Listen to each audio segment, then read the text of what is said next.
Ju përshëndes të gjithëve, të uruar me shumë përzemërsi që t'jeni mirë dhe të po na ndiqni edhe sonte në RTS Shkodra, ku vim me një tjetër transmetim të drejtë për drejtë me një histori njerëzore, gjëra të cilat të vijnë nga shpirti, kaq natyrshëm, edhe që sigurisht janë mësime të vlefshme për secilin nga ne, por përjetimet në fund të ditës mbeten ndjesi të çmuara, të cilat kur zgjedhim t'i ndajmë me të tjerët, ju besojmë kështu një sekret të zemrës tonë. Dhe ndoshta duhet na merrni me pozitivitet, duhet na merrni edhe si nder atë që ne po bëjmë për t'ju ndarë një copës të shpirtit, një copës të zemrës tonë, dhe ta shijoni pse jo, sepse në momentin kur njeriu flet për ndjenjat e tij, i jep tjetrit një rëndësi akoma më të madhe dhe kjo duhet vlerësuar.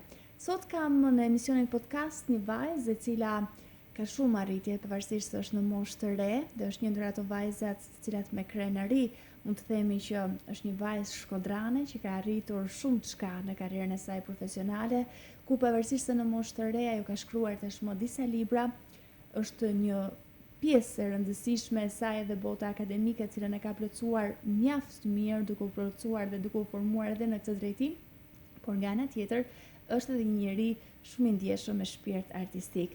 Kam kënaqësinë që ta kem sonte në studion time me mua Ambra Hysa. Mirë se erdhe dashur dhe faleminderit që e pranove ftesën time për qenë me ne. Mirë se u gjeta Linda dhe siç folëm bashkë paraprakisht është gjithmonë kënaqësi, ndihem sikur bashkë biseda shijon pafund dhe humbas ndonjëherë edhe këtë sensin e ekranit, sepse ne biseda na shijon gjithmonë, është gjithmonë kënaqësi. Unë t'jam shumë i njohëse që e pranove ftesën time, sepse me thënë të drejtën, është një hapësirë në të cilën kam zgjedhur të ftoj njerëz që unë mendoj se janë të vlefshëm. I vlejnë dikujt me historitë e tyre, i vlejnë ndoshta qytetit të Shkodrës, pse jo janë personalitetet e tij, dhe nga ana tjetër kanë diçka për treguar, për të na rrëfyer.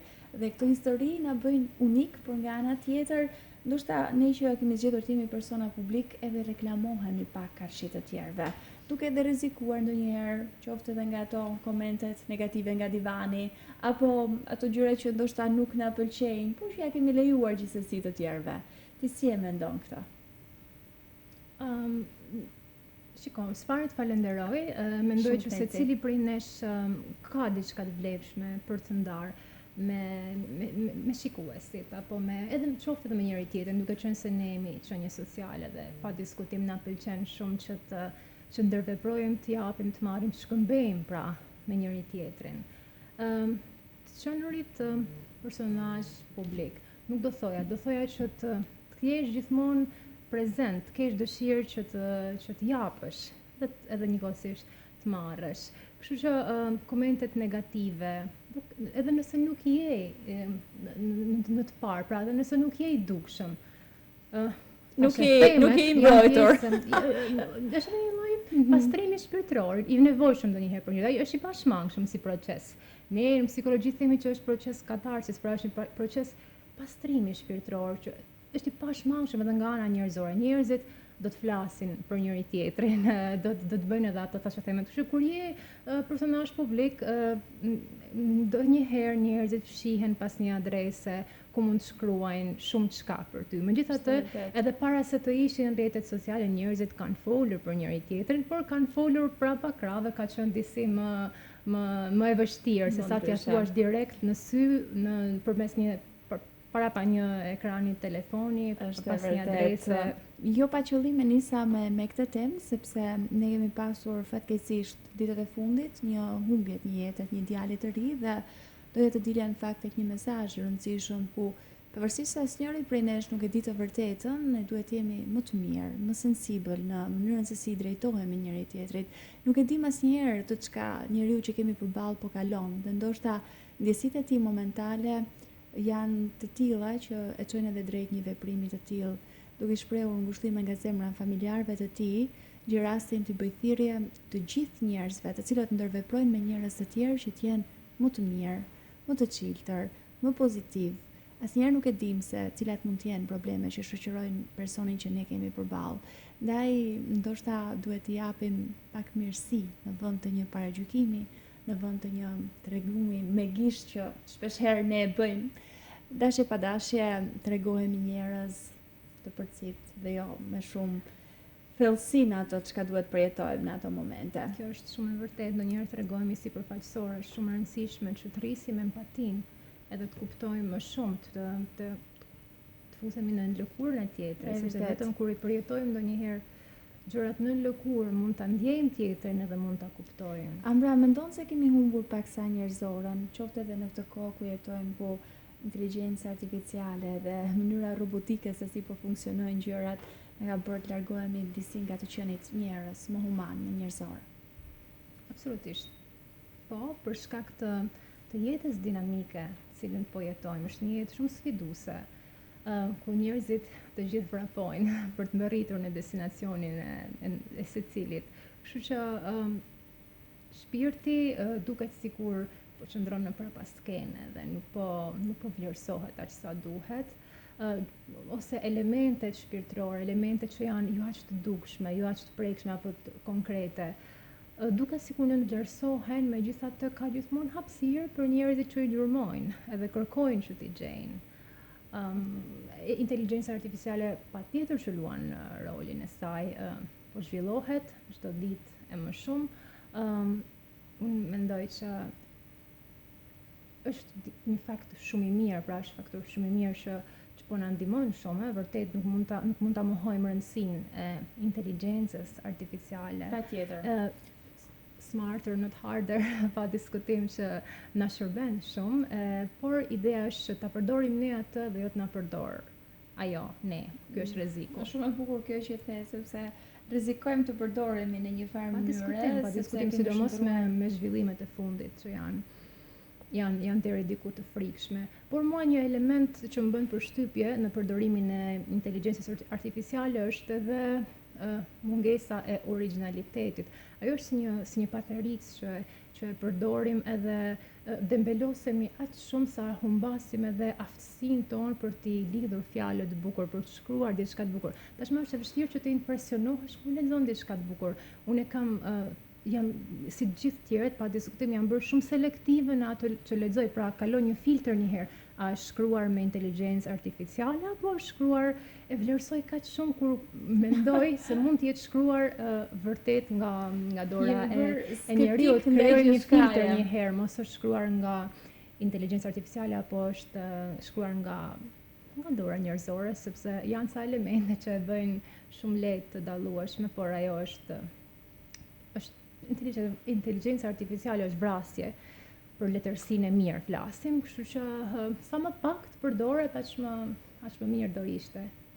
Patjetër që ka edhe anët e saj shumë të mira, ku mund ta përdorim, ku mund të na ndihmojë gjithçka tjetër, por që e rëndësishme është mos humbasim edhe aftësinë për të shprehur bukur, për të rëndit fjalët bukur, pa paterica. Patjetër, do të dëshiroja në fakt që ta përdorim deri aty ku ajo ne na vlen, dhe pastaj të mos e përdorim për të bërë atë që ne nuk jemi. Pra, të jemi vetvetja edhe në ato çka shkruajmë, dhe ndoshta mund të funksionojë për të na zgjidhur disa gjëra të shpejta apo gjëra të cilat ne kemi nevojë t'i referohemi, por kur bëjmë art, kur bëjmë letërsi, duhet të jemi ne që japim shpirt gjithçkaje.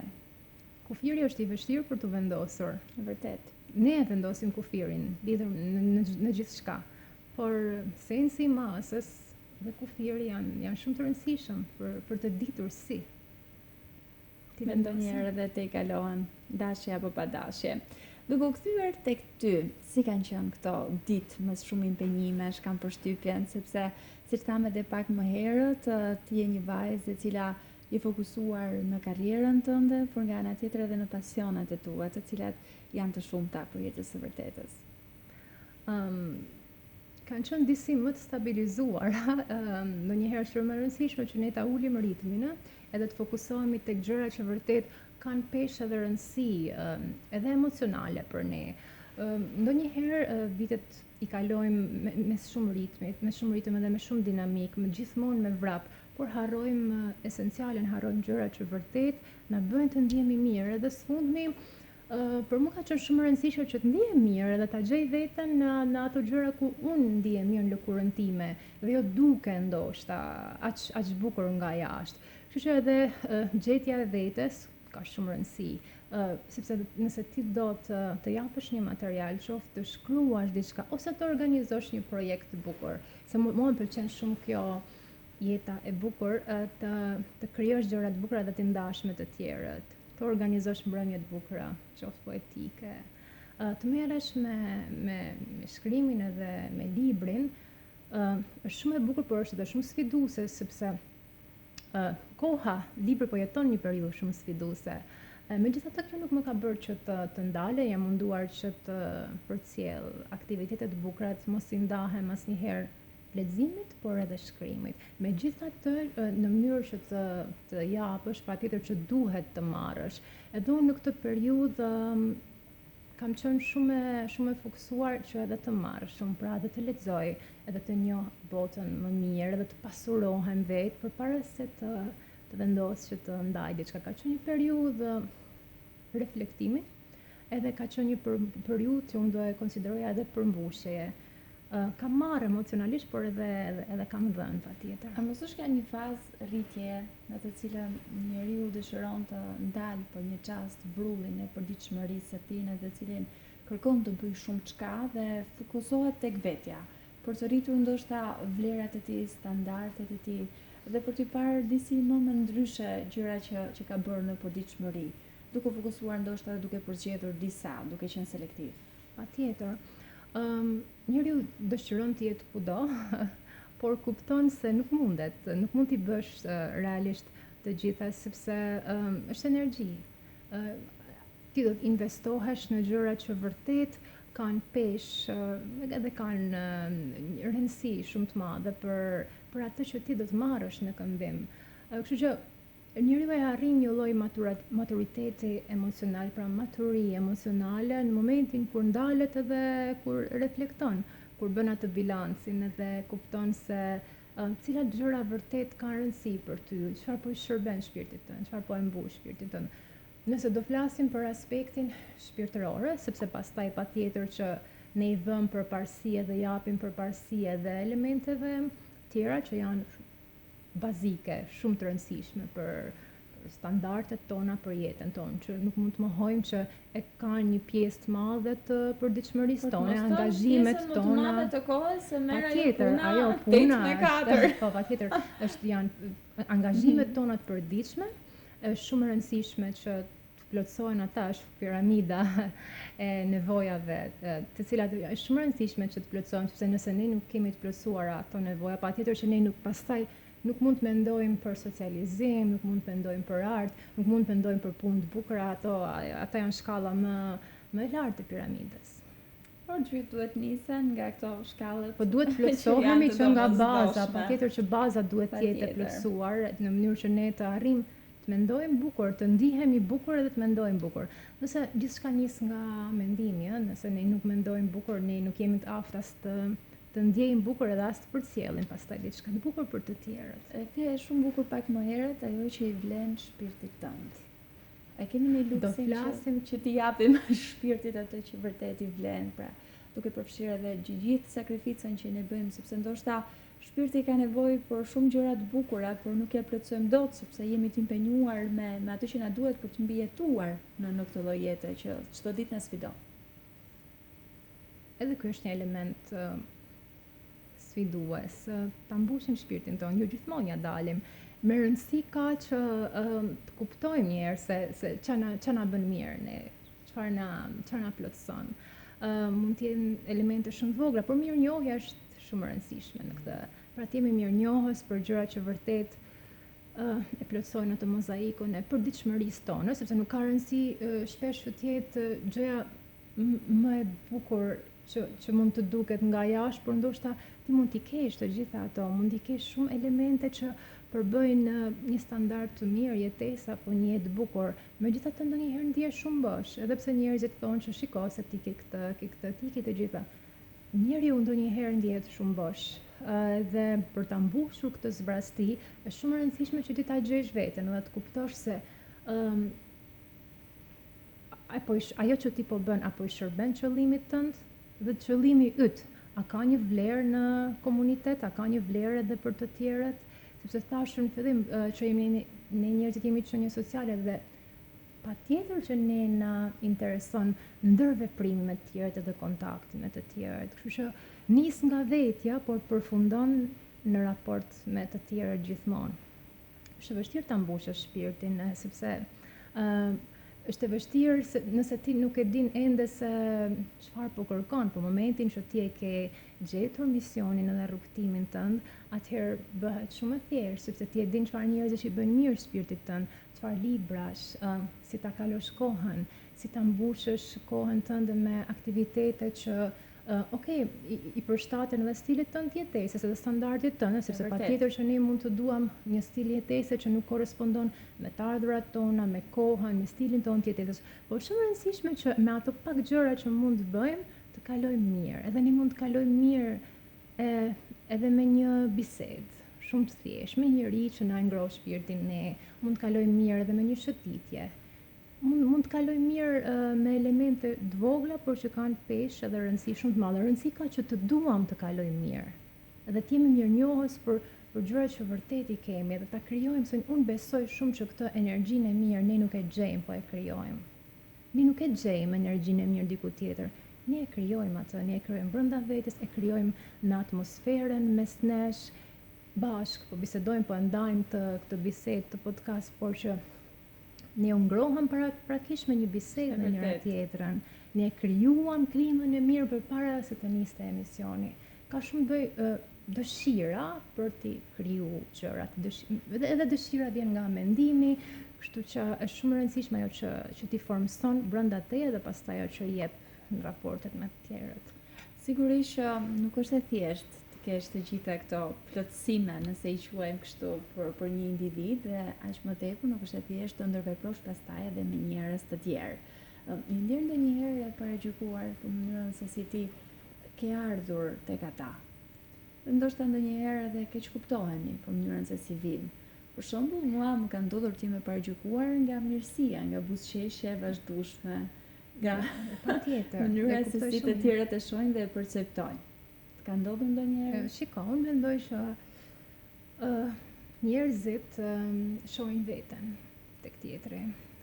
Për sa kohë ne jemi pasqyrë, patjetër që njerëzit do shohin veten tek ne. Dhe njerëzit kanë çaste të ndryshme, energji të ndryshme. Nëse unë mendoj negativisht, pasqyra ime je ti edhe unë do shoh veten. Kështu që patjetër që më ka ndodhur, ka ndodhur që kam marrë kritika edhe për mënyrën çastjen gjithmonë pozitive ndaj gjërave, aq sa ndonjëherë kjo çastje mund të mendohet si jo reale, jo e vërtetë. Çastja pozitive nuk mungon asnjëherë, sepse unë kam dëshirë që t'i shoh gjërat pozitivisht. Patjetër duke u mbështetur gjithmonë edhe në realitetin ku jetojmë, po ideja është që ti shoh gjërat në aspektin ti marrësh më të mirë në gjërave që me të cilat ti bashkëjeton. Por që njerëzit kanë mendime të ndryshme, kanë çësje, opinione të ndryshme, dhe për sa kohë i shohin veten të pasqyruar tek ne, kjo është okay, sepse në thelb është pasqyra e tyre dhe kjo nuk ka të bëjë me reagimet tona apo me funksionin ton. Thonë se ke fituar në jetë në mënyrën kur nuk e vret më mendjen për reagimet, sjelljet apo fjalët e të tjerëve. Si vjen kjo e shpjeguar edhe nga ana e sociologjisë, shkencë për të cilën ti studion? Po, në aspektin psikologjik, patjetër që arrihet një lloj maturitetit kur ti ke krijuar një vetbesim edhe nuk të prekin ose nuk të lëndojnë, ke krijuar mekanizma aq të fortë vetbesimi sa që edhe ti e din kush je, ti e njeh veten, aq sa nuk prekesh më nga fjalë që mund ta cënojnë atë që ti ke ndërtu prej kohësh, sepse në momentin që ti e njeh veten, atëherë ti je shumë më i fortë. Megjithatë, kjo lë gjithmonë hapësirë, sepse unë besoj që ne veten plotësisht nuk e njohim asnjëherë, i gjithë procesi i jetës është proces i njohjes graduale të vetes, kështu që asnjëherë nuk mund të jemi plotësisht imun. Pra, unë nuk e besoj këtë imunitetin e plot ndaj komenteve negative, ndaj mendimeve negative.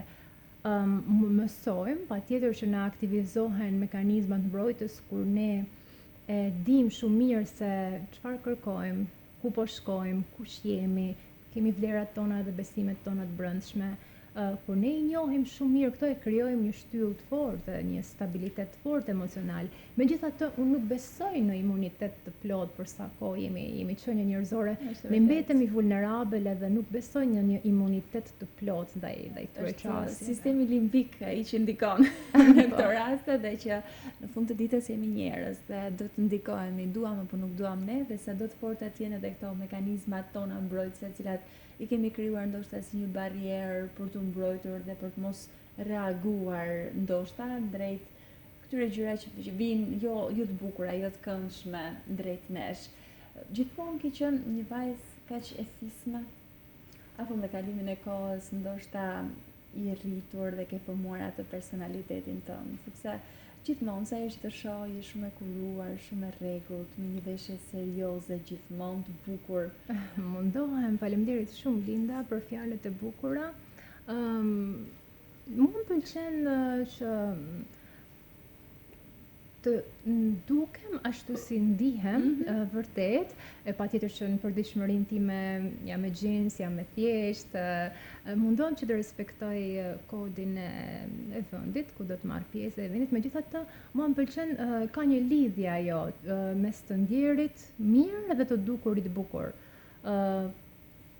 Mendoj se nëse ti mundohesh pak që të kujdesesh për veten, do ndihesh mirë dhe dita jote do shkojë mirë. Pra, një kujdes minimal, nuk ka rëndësi që të ketë shumë make-up apo, por që të kujdesesh për veten edhe të mundohesh të dukesh në versionin tënd bukur, në versionin tënd të mundohesh të arrish atë versionin tënd më të mirë të përditshmërisë, ndikon edhe në arritjen e objektivave ditore, sepse ndikon në vetbesimin tënd, ti kur prezantohesh, pamja e shkart vizit, është shumë e rëndësishme që edhe të dukesh sa më mirë që të mundesh, edhe të ndihesh sa më mirë. Kështu që për mua shkojnë të dyja bashkë, është shumë e rëndësishme që të ndihem mirë.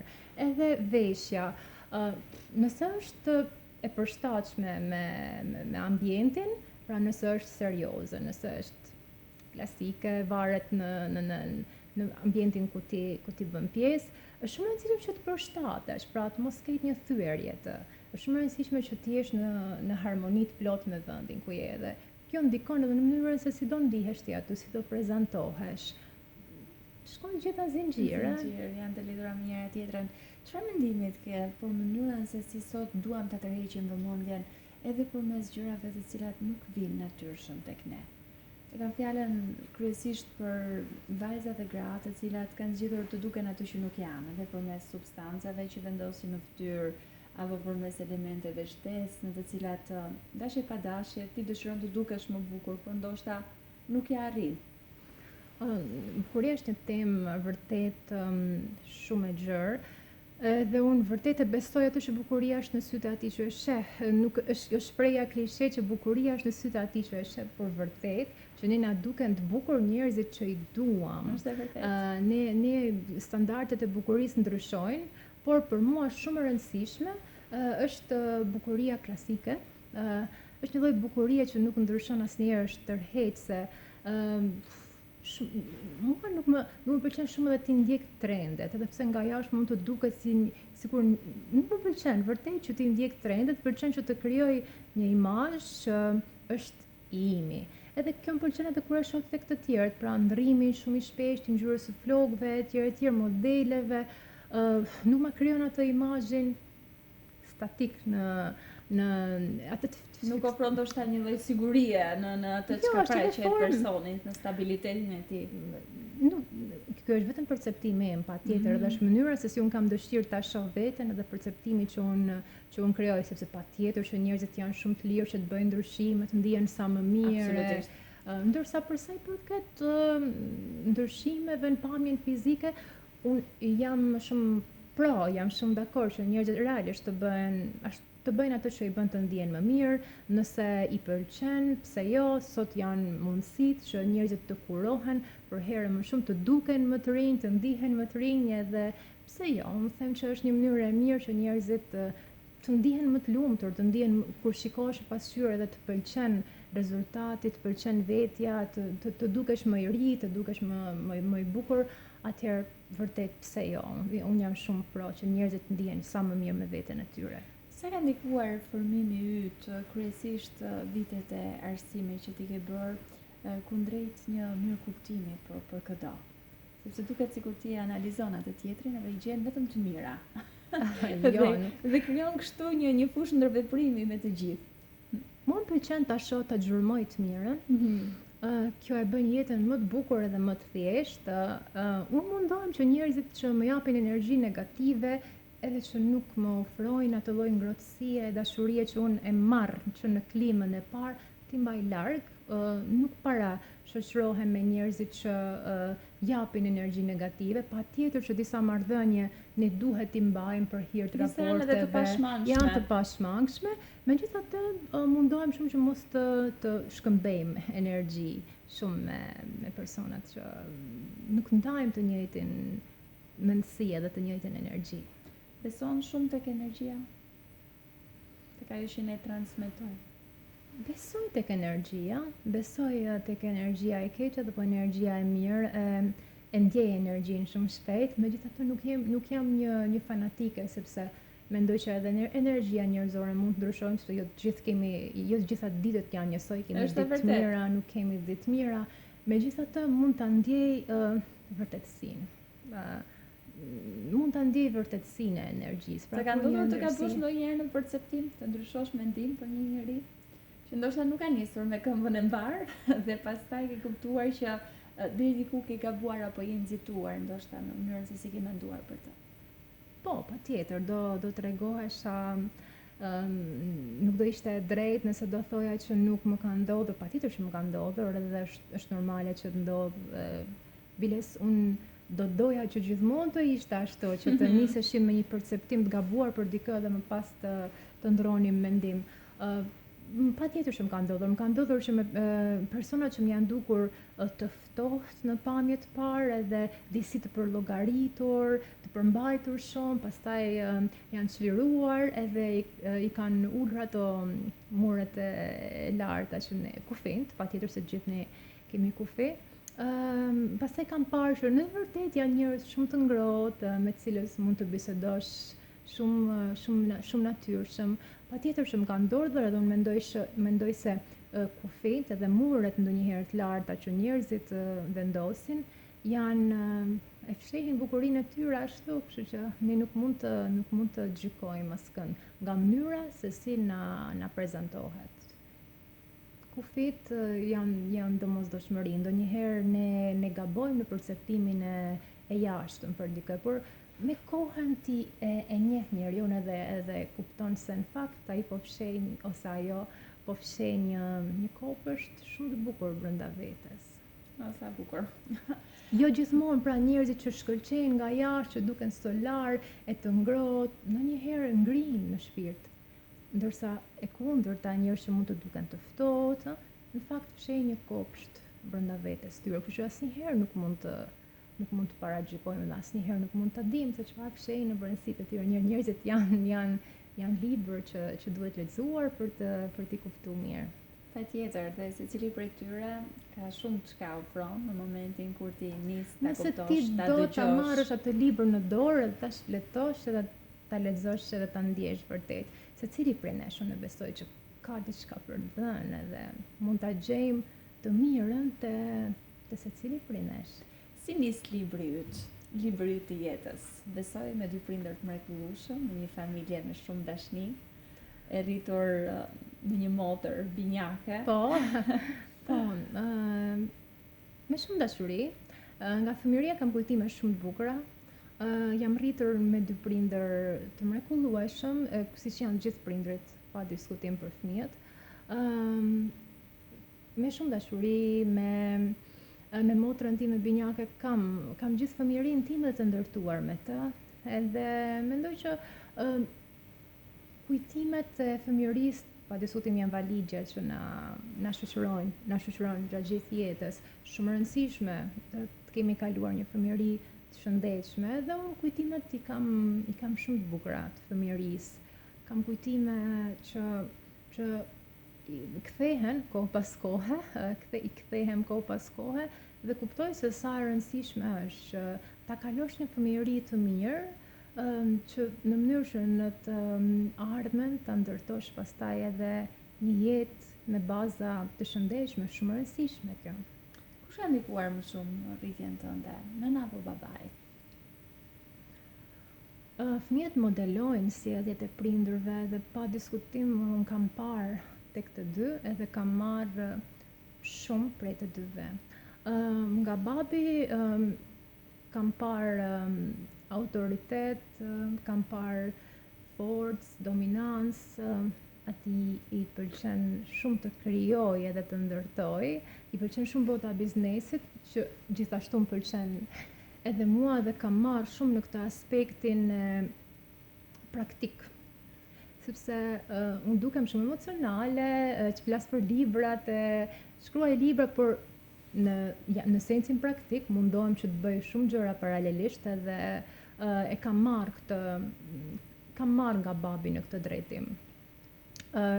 Ndërsa mami është natyrë shumë e kujdesur, është natyrë që ka shumë durim, është shumë e ëmbël, shumë e përkushtuar, dhe mendoj që këtë cilësi kam dashur t'ja marr. Nuk e di se sa kam arritur që t'ja marr, sepse në sytë e mi ajo është pa krahasueshme në këtë drejtim, por mendoj që nga mami kam marrë durimin, unë e konsideroj veten një njeri me shumë durim, edhe besoj që durimin ja kam marrë asaj, edhe përkushtimin ndaj gjërave.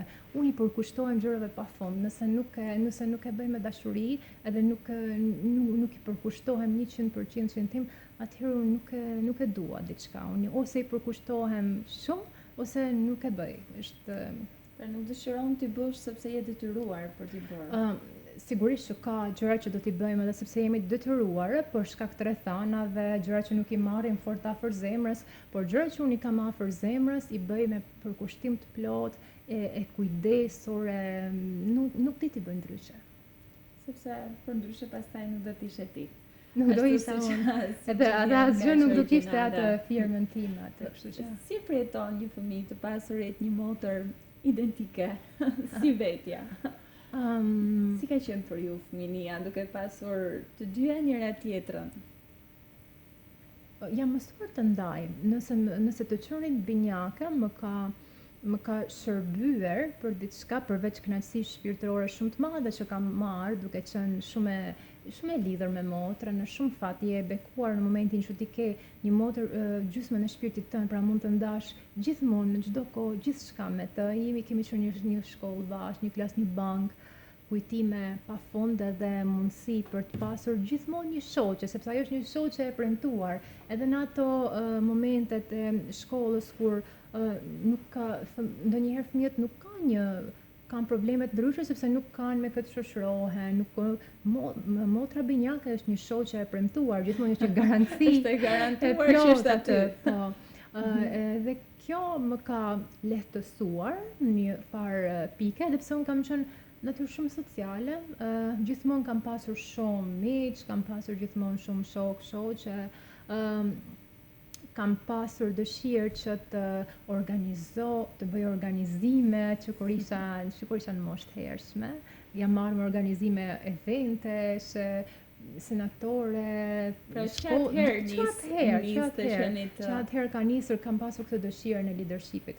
Por jo vetëm dëshirën e leadershipit, por edhe dëshirën për të kriju gjëra të bukura dhe për të ndarë gjëra të bukura me të tjerët.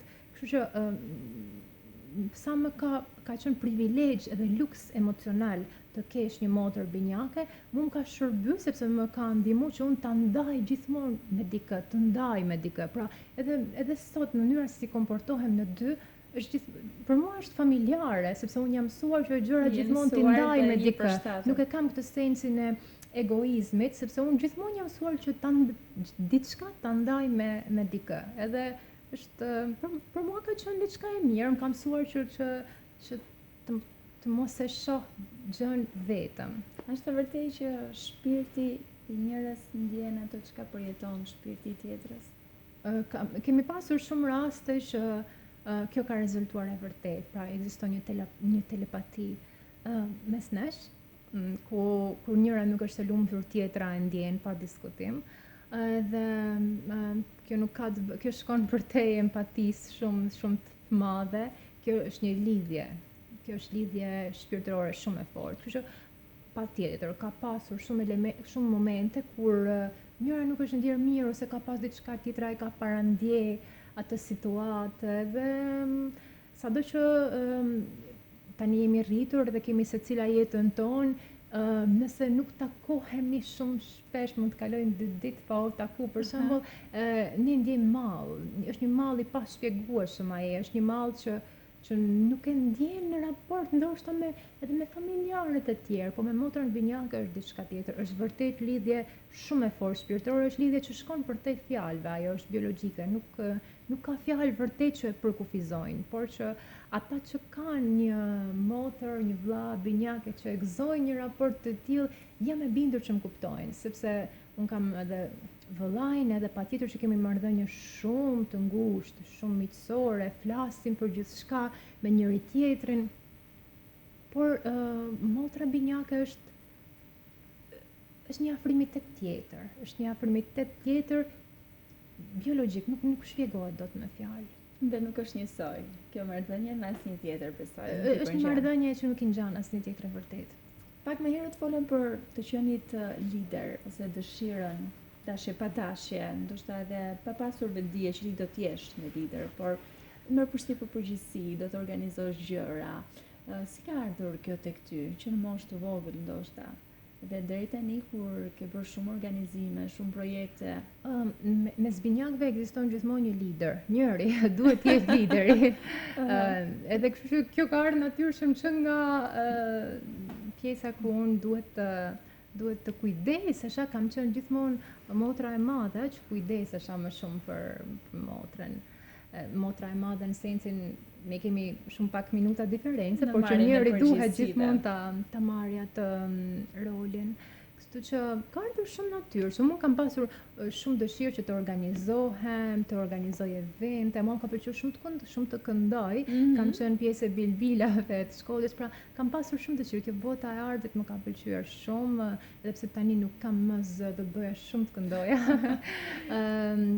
Më ka pëlqyer shumë të organizoj spektakle, edhe kur isha fëmijë, është shumë e rëndësishme që fëmijëve t'i shikojmë prirjet edhe pasionet e tyre në mënyrën se si luajnë.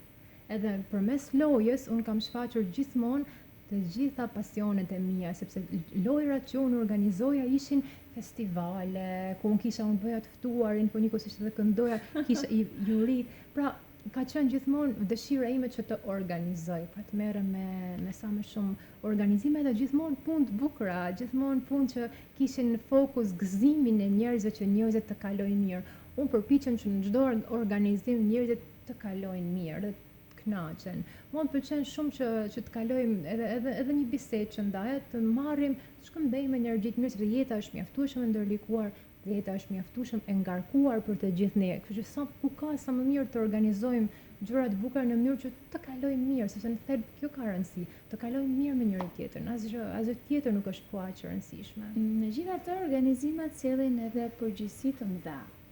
Është një lloj stresi që krijohet për të arritur gjithçka në kohën e duhur, ashtu siç ti e ke planifikuar dhe e ke menduar në mendjen tënde. E ke ndjerë ndonjëherë si një barë, apo dëshira për të organizime ka qenë shumë më e madhe se sa përgjegjësia dhe ngarkesa emocionale që të kanë dhënë? Jo, patjetër që përgjegjësia është aty.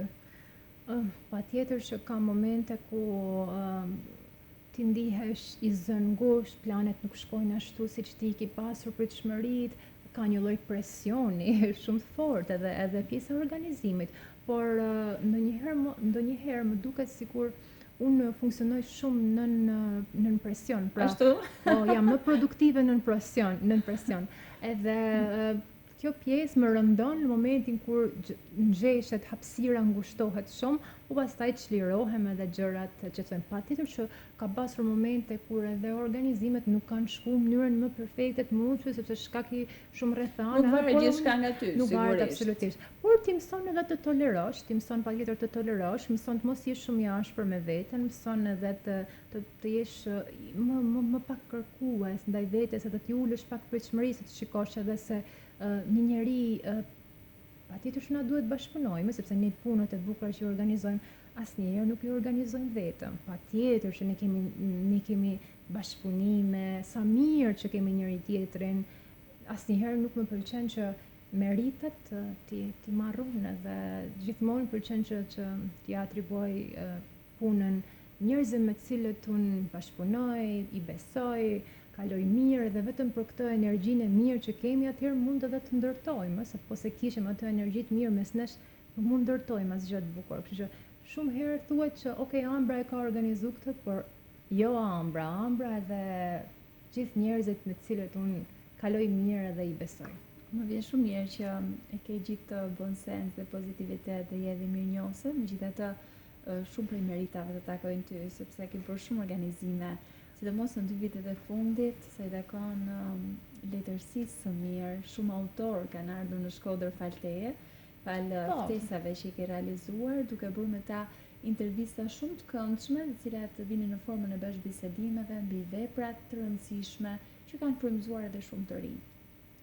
Po, ajo është një aspekt i bukur i organizimeve që mua më pëlqejnë, të cilat kanë fokus librin edhe letërsinë. Patjetër kam marrë shumë, kam mësuar prej secilit, kam mësuar edhe në mënyrën se si unë qasem ndaj letërsisë, ndaj asaj që unë lexoj, por edhe ndaj asaj që unë shkruaj. Prej secilit kam marrë këshilla që më kanë shërbyer, edhe patjetër që mundohem shumë që ti respektoj në momentin kur ulem edhe unë në tryezën e shkrimit, por përveç kësaj kanë qenë eksperjenca që më kanë mbushur shpirtresht, më kanë bërë mirë, kam kaluar mirë, edhe patjetër që ato do vijojnë. Edhe së këtë muaj kemi, besoj që do mund të realizojmë 2 takime që nuk i kemi lançuar ende, por besoj që do i realizojmë dhe do shkojnë shumë bukur, kanë fokus dashurinë të dy. Patjetër që më pëlqen gjithmonë të flas për tema të bukura, për dashurinë mund të flasësh gjithmonë bukur. Njëri nuk do zbuloj të ftuarit, por njëri është një libër i shumë komentuar së fundmi, është një libër që ka bërë xhiron, sidomos tek të rinj, sepse gjithmonë target grupi jon janë të rinjt. Më pëlqen që të rinjt të mos e humbin kontaktin me librin, por duke qenë se unë kam bërë edhe shumë fokus grupe, kam qenë në kontakt, edhe më pëlqen shumë të jem në kontakt me të rinjt. Më pëlqen shumë edhe të di qasin e tyre me dashurinë sot, qasin e tyre me raportet sociale. Si është kjo qas, se jam shumë kurioze.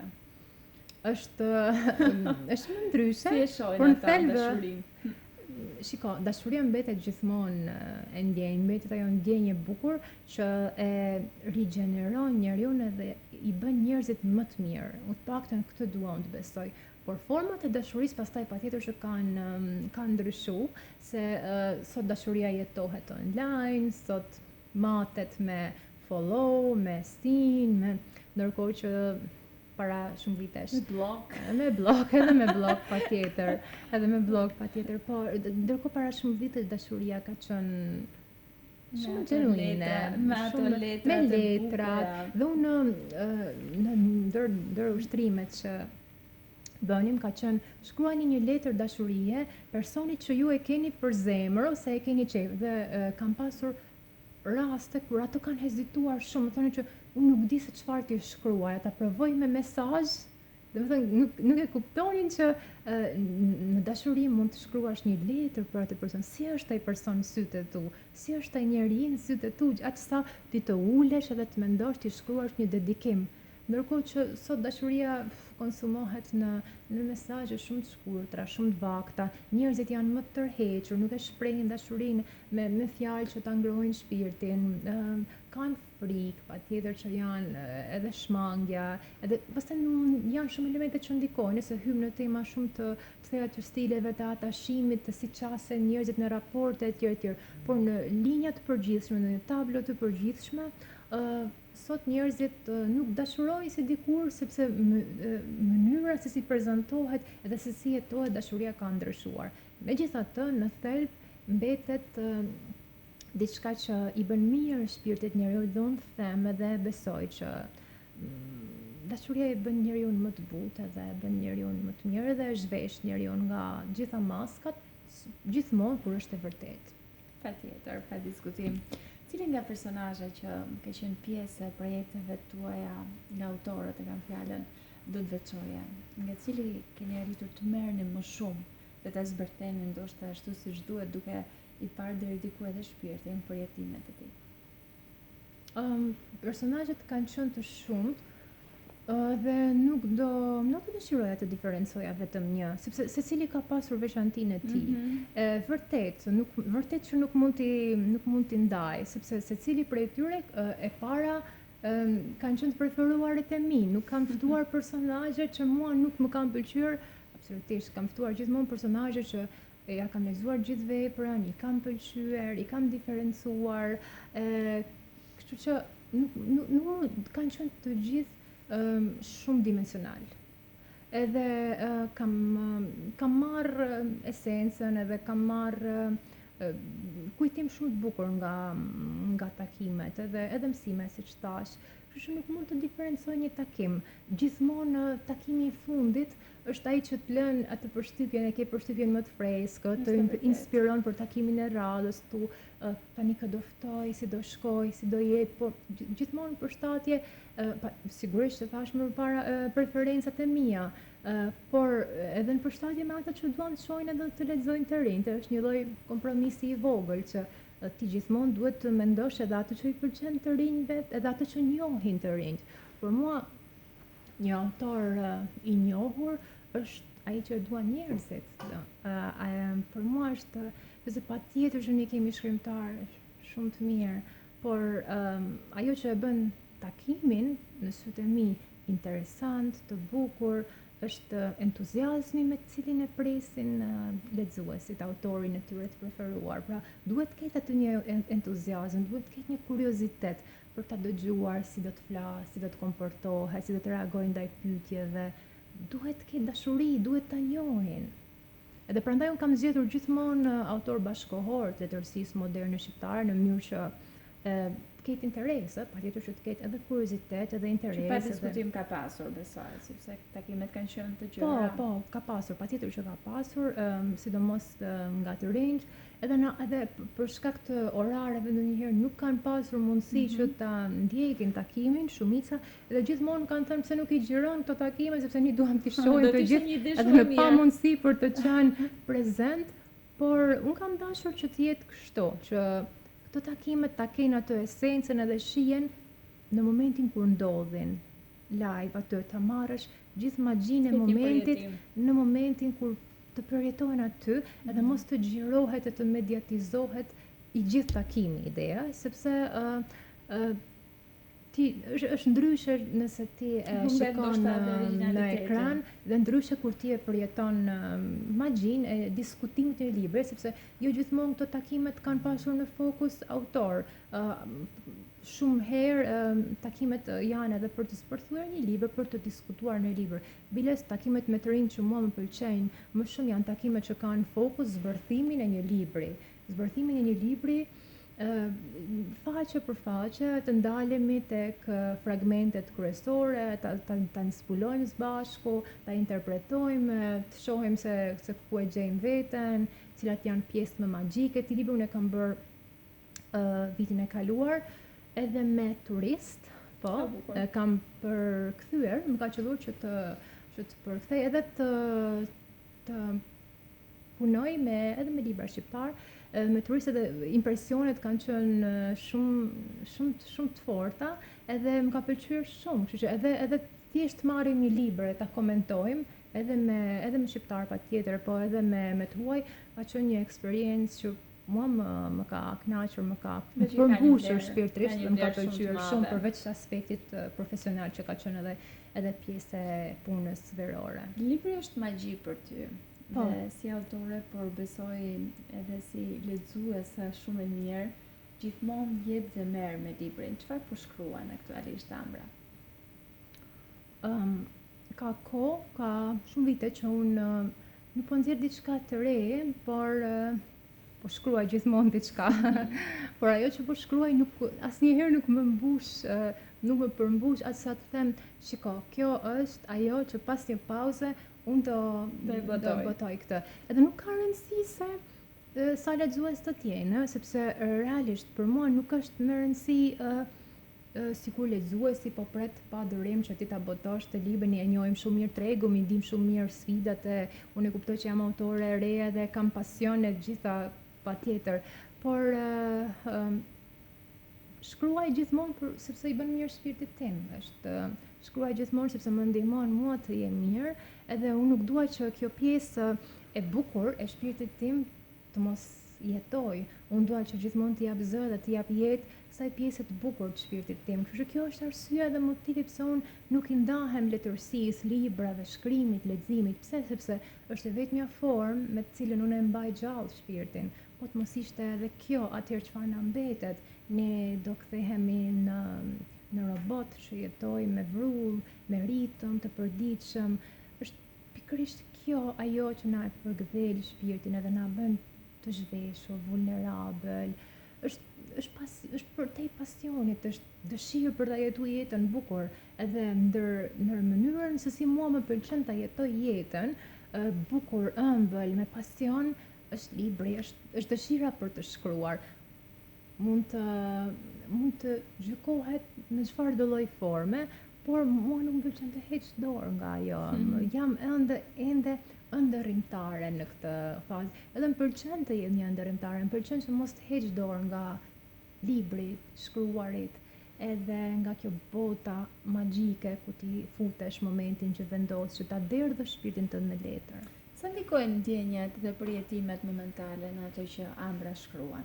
Pra ndoshta ti nuk arrin të zgjedhësh atë që do të botosh sepse nuk e pasur ndoshta një përjetim shumë të madh për ta hedhur në letër. Jo, e vërteta është unë kam shkruar shumë, por nuk kam arrit, po mendoj se si do jetë ai që unë do zgjedh që t'i jap dritë, ta botoj ndoshta në sezonin e vjeshës do mendoj që t'i jap dritë, mos ta mbaj aty në sirtar. Një nga gjërat që unë kam shkruar së fundi, megjithatë nuk kam hequr dorë dhe i kam pasur ca përjetime të cilat më kanë ndihmuar që unë të jem e frymëzuar edhe të shkruaj. Kështu që unë shkruaj atë që ndjej, patjetër, nuk shkruaj diçka që është i gjitha burimi i fantazisë, patjetër shkruaj atë që mua më trazon emocionalisht edhe atë që unë ndjej në moment. Pra, pa diskutimi është pjesë e përkatësie asaj që unë po ndjej në atë momentin kur unë e shkruaj. Është pjesë e shpirtit, është pjesë e botës tënde të brendshme shpirtërore, ajo që ndan, ajo që zgjell të ulesh edhe ta shkruash. Është diçka që gjarpëron në zemrën tënde, nuk janë dy gjëra që ndahen, të paktën për mua jo, është emocion i vërtet, ajo që ti zgjell, pastaj trajtën edhe mënyrën se si do e përcjellësh, sepse sfundi më ka pëlqyer shumë që të shkruaj edhe në aspekt të marr elemente psikologjike edhe të shkruaj edhe në këtë t'i përzijej pak dhe të shkruaj pak edhe duke futur pak elemente psikologjik. Më pëlqen shumë që t'i gërshëtoj pak. Ka qenë një dyzim të qenit psikologe që merresh me këtë fushë studimi dhe artiste nga ana tjetër shkrimtare? Jo, mendoj se shkojnë shumë bashkë. Apo përzihen shumë bukur. Përzihen shumë bukur bashkë, edhe mua më ka pëlqyer gjithmonë. Kjo është një ëndër që të mund të shkruaj për shembull një libër ku të kombinoj terapinë me pjesën artistike, sepse mua më pëlqen shumë shkruaj për romancat, stilet dhe tashimet, raportet njerëzore, edhe këto dy kombinohen shumë bukur bashkë. Ne kemi autorë shumë të njohur që janë terapistë, ndërkohë janë edhe autorë që kanë fituar shumë çmime etj. Kështu që ky është një kombinim i përsosur në sytë e mi, është një ëndër edhe mua më pëlqen që të ecë shumë në këtë drejtim, sepse këto dyja vërtet që kombinohen shumë bukur bashkë, psikologjia, arti, shkojnë shumë edhe është një qasje dhe një mënyrë që ta shohësh jetën shumë bukur, me shumë i tokëzuar, gjithmonë me këmbë tokë, gjithmonë empatik shumë edhe gjithmonë duke mos e gjykuar njeriun në asnjë moment, por gjithmonë duke i qenë afër shpirtit njerëzor. Dhe këto janë elemente që mendoj unë që edhe arti është një pasqyrë e mirë për këtë, por edhe patjetër psikologjia, kështu që jam e lumtur që këto dy pasione shkojnë kaq bukur bashkë dhe mund të ndërthuren. Patjetër. Thonë se dashuria është ajo që do të shpëtoj botën. Si ka ardhur dashuria tek ty? Kjo ndjenjë kaq intime, por njëherë është universale, që bashkon shpirtrat me njëri tjetrin. Nuk mbaj mend, unë për sa e mbaj mend veten gjithmonë të dashuruar. Realisht, si ka ardhur, nuk di të them as se si ka ardhur, se nuk e mbaj mend zemrën time bosh ndonjëherë, vërtet. Mua më pëlqen ideja e dashurisë, unë jam e dashuruar edhe me idenë e dashurisë. Më pëlqen që dashurinë ta jetoj në më të mirën e saj, pra të jap maksimumin tim. Një person romantik? Po jam shumë. Jam person shumë romantik, mund edhe njerëzit zakonisht edhe perceptojnë këtë që nga jashtë, mendojnë që unë jam një person, edhe jam, e vërteta është, më pëlqen që të bëj dedikime, të jem e ëmbël, edhe është natyrale, vjen si pjesë kur ti vërtet e ndjen dikë, ti nuk mundesh vetë se ti dedikohesh edhe të mundohesh në mos t'ja bësh jetën më të bukur, s'pakut të mundohesh t'ja bësh më të lehtë edhe mos t'ja vështirësosh. Kështu që për mua dashuria në fazat e hershme ka qenë më romantike, në sensin kam qenë më ndërrimtare në mënyra si e kam parë dashurinë, ndërsa sot për mua dashuria është më realiste, është më praktike, për mua dashuria është partneritet, për mua dashuria ka një formë tjetër, ka standardet e tjera, edhe pse në thelb mbetet ajo që unë thash pak më përpara që na bën njerëz më të mirë, edhe dashuria të zhvesh nga egoizmi. Unë nuk mendoj që ti mund të jesh edhe egoist edhe i dashuruar. Mua këtë dashuria këtë mësim ma ka dhënë që ti kur dashuron vërtet dikë, nuk mund të jesh egoist. Duhet të nis gjithmonë nga vetja. Dhe mendoj që nis me dashurinë për veten së pari, dhe pastaj për të tjerët. E the shumë bukur pak më herë që nuk e mbaj mend zemrën time të qenë pa dashuri. Po, sepse gjatë gjithë kohës ne jemi në marrëdhënie me të tjerët, por edhe me veten. Patjetër. Ne mësojmë ta vlerësojmë veten, ta duam veten. Nuk e di, sepse ne gjithmonë edhe në bisedat tona me njerëzit më të afër që mundohemi të motivojmë, i themi duaje veten. Kjo nuk është aq e thjeshtë. Është një klishe deri diku, duaje veten. E vërtet është ajo. Ne mësojmë që ta vlerësojmë veten, por ne nuk mësojmë ta vlerësojmë veten në hapësirë. Ne mësojmë ta vlerësojmë veten përmes çdo ditë objektivave që i realizojmë, një punë e vogël me sukses, për të çmëria jonë. Kur ne realizojmë ato objektivat tona ditore, kur ne përfundojmë një takim me sukses, kur ne përfundojmë një bisedë, ne krijojmë, domethënë ne kontribuojmë në vetbesimin tonë. Dhe në momentin që ne e rrisim pak mënyrën se si ne po ndihemi me veten, atëherë ne vlerësojmë veten dhe shkojmë aty tek ajo që quhet dashuri për veten. Ne duhet ta vlerësojmë veten edhe kështu, duke e vlerësuar veten, ne mësojmë që edhe ti flasim but vetes, ti flasim mirë vetes. Para disa ditësh lexova që është shumë e rëndësishme që ti flasim vetes aq but sa ne i flasim të tjerëve. Dhe pyetja ishte, kur ai ke folur ndonjëherë vetes, aq butë sa i flet të tjerëve. Pra ne përpiqemi shumë që të jemi të butë edhe të mirë, edhe gjithmonë kind me të tjerët, por sa të butë jemi me veten, sa tolerant jemi ne ndaj vetes. Mendoj se është krejt e kundërta. Jemi kritikët më të Jemi kritikët më të mëdhenj ndaj vetes, edhe jemi gjithmonë aty, ndonjëherë dhe people pleasing për tjerët, por që kjo është pastaj një temë që ha shumë diskutim, që ka të bëjë edhe me mënyrën se si ne jemi rritur, si komportohemi, trauma që kanë lënë gjurmë tek ne dhe gjithçka që ka ardhur deri tek ajo që ne jemi sot. Dhe në fakt ajo që jemi sot është ajo që duhet na bëj krenar, dhe me këtë pastaj besoj lidhet edhe gjithë ky rrugtimi i të vlerësuarit edhe të dashurit të vetes. Të ndihemi mirë me veten, kjo ka rëndësi, ta pranojmë veten ashtu siç jemi dhe të kuptojmë që ka gjithmonë rrugë përpara, sepse të jemi krenar me veten e dëgjojmë shumë shpesh, edhe kohët e fundit shumë njerëz që thonë ok, unë kam arritur kështu, ndihem shumë mirë me veten, jam sfund shumë krenar, patjetër që kjo duhet të qëndrojë. Megjithatë, edhe njeriu duhet të jetë edhe me këmbën në tokë, duhet të jetë edhe modest, duhet të kuptoj edhe se gjithmonë do të ketë më mirë, gjithmonë do të ketë përpara teje, duhet njeriu ta njohë veten, limitet e tij, duhet njohë ku do të shkojë, sa ka arritur, duhet kthej kokën pas, duhet të mësoj që të jetë mirë me lëkurën e tij, edhe duhet mësoj edhe se sa potencial ka për të ecur më përpara. Por për mua modestia është me shumë rëndësi. Të jesh humble, të jesh i qetë me atë që prezanton, me atë ku do të shkosh, sepse jetojmë një botë ku ndonjëherë gjërat fryhen shumë, fryhen dhe njerëzit po jetojnë një flusk surreale.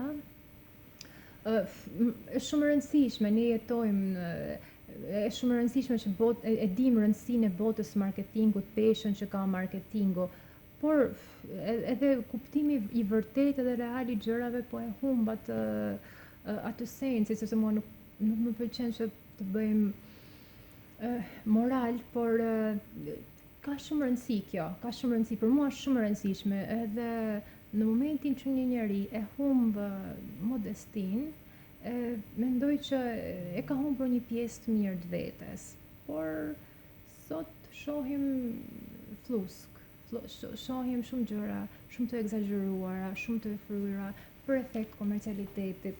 Megjithatë, unë nuk më shijon kjo, nuk më shijon. Jam shumë me asaj ideës që njerëzit duhet të flasin për punën tënde, edhe duhet puna jote të flasë për ty më shumë se sa ti flet çdo ditë pa fund për veten tënde. Cili do të ishte një mesazh me të cilin mund ta mbyllim bukur këtë bisedë kaq me vlera? Nuk do kisha një mesazh faktikisht, sepse mendoj që gjatë bisedës tonë ne u munduam shumë që të përcjellim sipas këndvështrimit tonë gjithmonë, sipas mendësisë, ato vlera që ne mendojmë se mund të japin një lloj kënaqësie dëgjuesit apo shikuesit, që na ndjej edhe të na kuptoj se fund të ditës kjo është histori e thjeshtë njerëzore, dhe ky është edhe qëllimi i këtij takimi tonë në podcastit, që njerëzit ta ndjejnë në lëkurën e tyre eksperiencën e një vajze e cila është në thelb shumë ndërrimtare, që mundohet që të organizojë gjëra të bukura, që nuk ndalet, edhe mesazhi është ky, që përtej sfidave dhe vështirësive që jeta na imponon edhe përditshmëria joni ka, me rëndësi është që të mos e humbasim atë dëshirën tonë për ta jetuar jetën bukur, edhe për ta gëzuar jetën tonë, mos të merremi me elementet e vogla apo gjëra që nuk shkojnë, sepse po të shohim tabloja e gjërave që nuk shkojnë, është gjithmonë aty, është gjithmonë e plot. Kështu që mesazhi është që të mos e ndajnë shpirtin e tyre nga e bukura, të mundohen ta krijojnë të bukurën, edhe nëse nuk e gjejnë. Unë besoj që të bukurën ne mund ta krijojmë nëse përpiqemi, dhe gjithmonë nëse duam, se dëshira është elementi kryesor i gjithçkaje. Dëshira e fortë, të duash që ta bësh diçka, atëherë ti do gjesh çdo formë për ta realizuar, për ta përmbushur së shpirtin tënd, por pastaj edhe për t'i dhënë kënaqësi edhe të tjerëve dhe raporteve që ti ke me njerëzit. Është gjithmonë kënaqësi të të dëgjosh, është gjithmonë kënaqësi të bisedosh me ty dhe besoj janë me fat ata që të kanë jetën e tyre. Faleminderit shumë Linda, është edhe për mua është kënaqësi. Unë nuk kënaqa shumë në këtë bisedë të qetë bashkë si gjithmonë. Unë kisha kohë që nuk kisha dalë në ekran, edhe kur më ftove, unë thash, ok, do kem një bisedë me Lindën, thjesht do kënaqemi duke bisedu bashkë pa mendu pjesën e... Shumë e vërtet, dhe kam shijuar pafund, jam mirënjohëse për të gjitha emocionet që na përcolle dhe mesazhet që ke ndarë me ne dhe me të gjithë. Më besoj që kënaqësia është e gjitha e imja, ti je një njeri dashuri, je një njeri shumë diellor dhe këtë nuk e them për të kthyer komplimentin, por se ashtu e ndjejnë të gjithë njerëzit që të njohin nga afër, e din sa profesioniste je, por për te anës profesionale je njeri diellor edhe shumë kënaqësie, shumë mirënjohje që isha pjesë në podcastin. Faleminderit për fjalët e bukura e dashur, faleminderit për emocionet që na solle. Ishim me Ambrën, një vajzë e cila gjithmonë di të sjell në formën e saj unike, të bukurën, pozitive, ngjyrat e mira.